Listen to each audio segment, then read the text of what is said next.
प्रिय विद्यार्थियों, आज हम लोग कक्षा 11 हिंदी साहित्य के अंतर्गत आरोह पुस्तक में गद्य खंड पाठ 1 नमक का दारोगा कहानी पढ़ेंगे।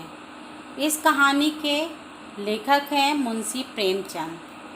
मुंशी प्रेमचंद द्वारा लिखित यह कहानी कर्मों का फल में विश्वास दिलाती हुई कहानी है।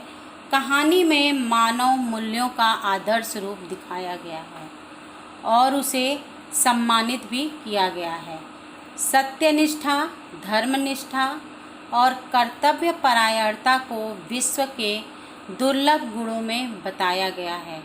यह कहानी धन के ऊपर धर्म की जीत की है। नमक का दारोगा कहानी आज़ादी के पहले की है। ब्रिटिश शासकों द्वारा नमक पर कर अर्थात टैक्स लगाए जाने के कारण नमक के कानून का पालन करने के लिए एक नया विभाग बना दिया गया था।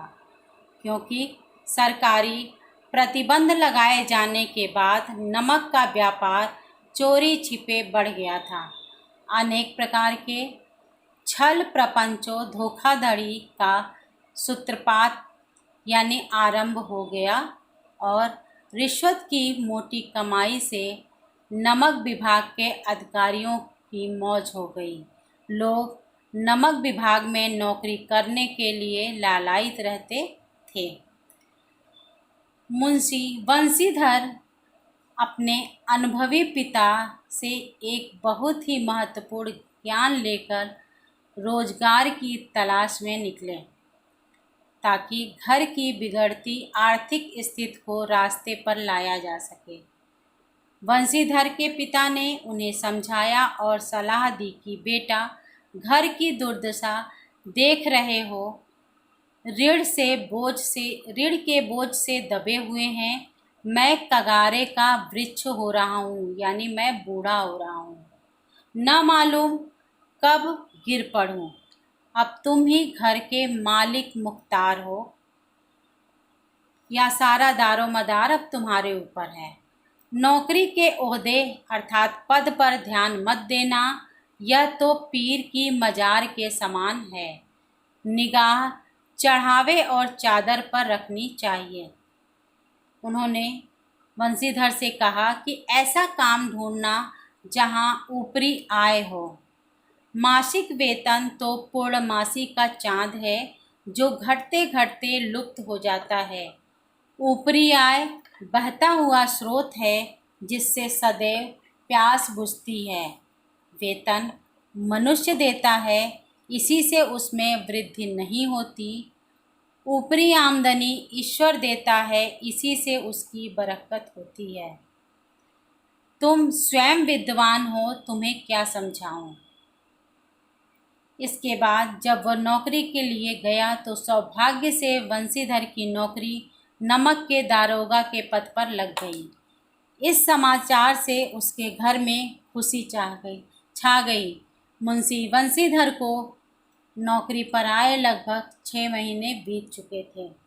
इतने कम समय में भी उन्होंने अपनी कार्यकुशलता एवं उत्तम आचार विचार से अफसरों को मोहित कर लिया था।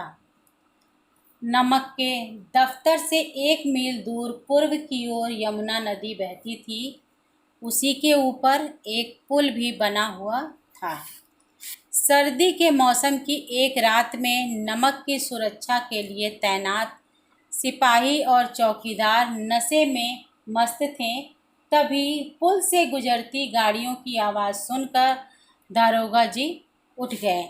उन्हें गोलमाल की शंका हुई, कुछ गड़बड़ की शंका हुई।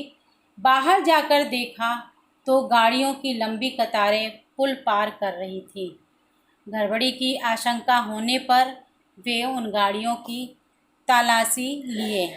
तलाशी के दौरान उन्हें पता चला कि उन गाड़ियों में नमक लदा था। ये गाड़ियां दातागंज इलाके के सर्वाधिक प्रतिष्ठित जमींदार पंडित अलोपी दीन की थी, जो लाखों रुपयों का लेन देन करते थे।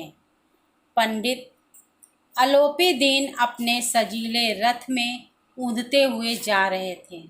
तभी गाड़ी वालों ने गाड़ियों के रोके जाने की खबर दी।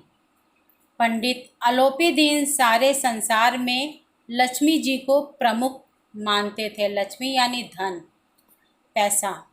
उनके दृष्टि में न्याय नीति सब लक्ष्मी के खिलौने थे, उन्हें वह जैसे चाहे नचाती है।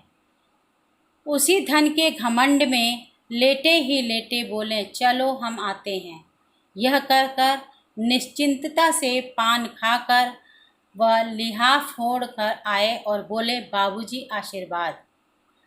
आपने व्यर्थ ही कष्ट उठाया, मैं तो आपकी सेवा में ही आ रहा था। मेरी सरकार तो आप ही हैं।